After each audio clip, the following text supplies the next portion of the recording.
Tenez-vous un journal de bord alimentaire?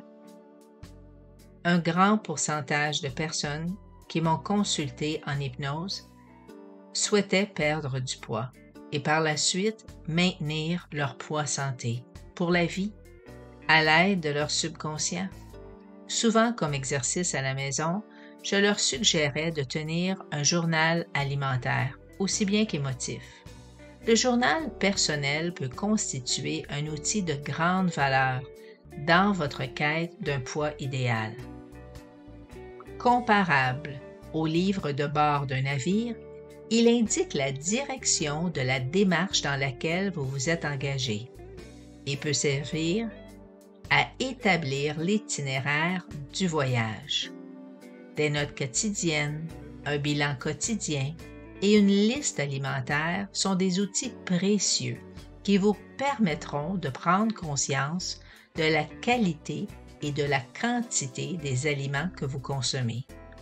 Les émotions qui vous habitent durant la journée peuvent donc influencer votre consommation de nourriture et ainsi l'écriture vous permet de concrétiser cette relation intime avec cette nourriture.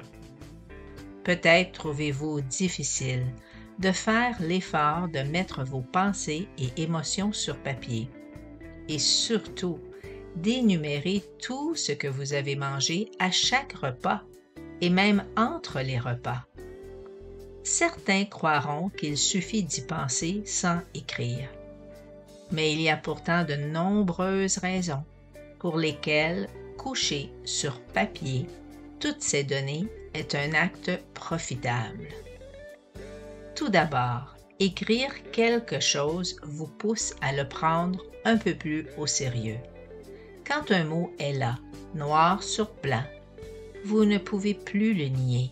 Vous ne pouvez pas nier sa réalité. Il y a plus de chances que vous tâchiez d'y faire face. Il est reconnu que vous avez tendance à oublier ou à refouler tout ce qui peut vous représenter sous une lumière peu favorable.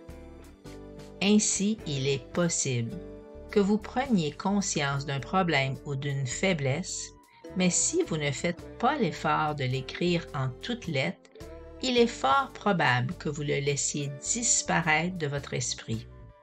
Et si vous ne laissez pas vos problèmes ou vos défauts devenir conscients, vous serez dans l'impossibilité de prendre les mesures nécessaires pour les résoudre et les améliorer. Ce n'est pas en repoussant les problèmes sous le tapis que vous allez vous en débarrasser. Ils ne cesseront au contraire de ressurgir jusqu'à ce que vous ayez enfin le courage de les regarder en face. Certaines études ont démontré que les personnes qui tenaient un journal de bord quotidien sur leurs habitudes alimentaires avaient beaucoup plus de chances de perdre du poids et de maintenir leur poids santé. Une étude menée au St. Francis Medical Center en Illinois a montré que les gens qui tenaient un journal de bord arrivaient même à perdre du poids pendant les vacances de Noël et que les gens qui n'avaient pas tenu leur journal de bord avaient pris du poids durant la même période. La plupart des gens croient qu'ils peuvent tout simplement se rappeler mentalement tout ce qu'ils ont mangé durant la journée. Par contre, il est vraiment incroyable ce que votre esprit peut naturellement oublier, car vous ne voulez pas nécessairement vous le rappeler. C'est très facile d'omettre de petites quantités de nourriture.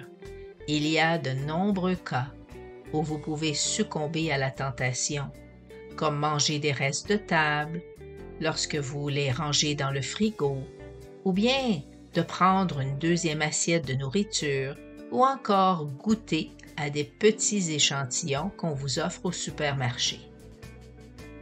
Le fait d'écrire ce que vous mangez vous force à vous responsabiliser et en devenir conscient. Vous ne pouvez plus vous raconter d'histoire. Vous le voyez là, sur papier, écrit devant vous.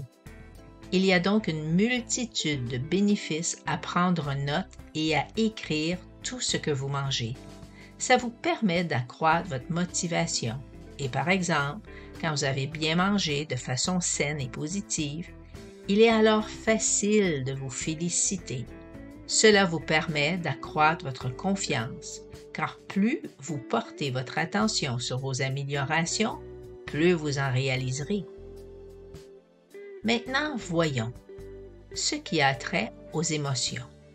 Une bonne raison d'écrire vos états d'âme et vos émotions est que cet acte vous permet généralement de clarifier vos pensées et vos sentiments. Vous pensez souvent que vous avez une compréhension claire des choses, jusqu'à ce que vous ayez essayé de les exprimer par écrit.